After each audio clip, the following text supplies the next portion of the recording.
వస్తాయి. కానీ మీ కూతురు పుట్టంగానే అదృష్టం వచ్చింది కదా మీకు. ఎప్పుడైనా ఆడపిల్ల ఇంటికి మహాలక్ష్మి కదా. అందుకే మహాలక్ష్మి లాగా రెడీ చేసుకొని తీసుకొని వచ్చిరా. అవును, ఈ రోజు శ్రావణ శుక్రవారం కదా, పూజ చేసుకొని వచ్చాం.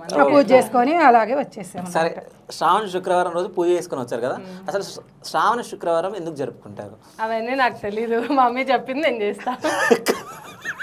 సరే, మీ మమ్మీ ఏం చెప్పింది ఏం చేస్తావు ఈరోజు పూజలో?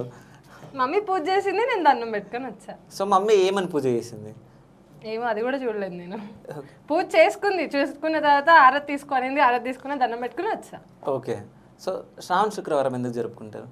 మేమైతే మాత్రం లేడీస్ ఎవరైనా సరే ఆ కుటుంబం మొత్తం హ్యాపీగా ఉండాలి. మెయిన్ ఆడవాళ్ళు అయితే పసుపు కుంకాలతో నిండు నూరేళ్ళు ఉండాలి, భర్త కంటే తను ముందుగా పోవాలి ఆ పసుపు కుంకాలతోనే ఓకే అనేసి ఇంట్లో సుఖ సంతోషాలకి ఆ లక్ష్మీదేవి కరుణా కటాక్షాలు ఉంటే అందరూ బాగుంటారు.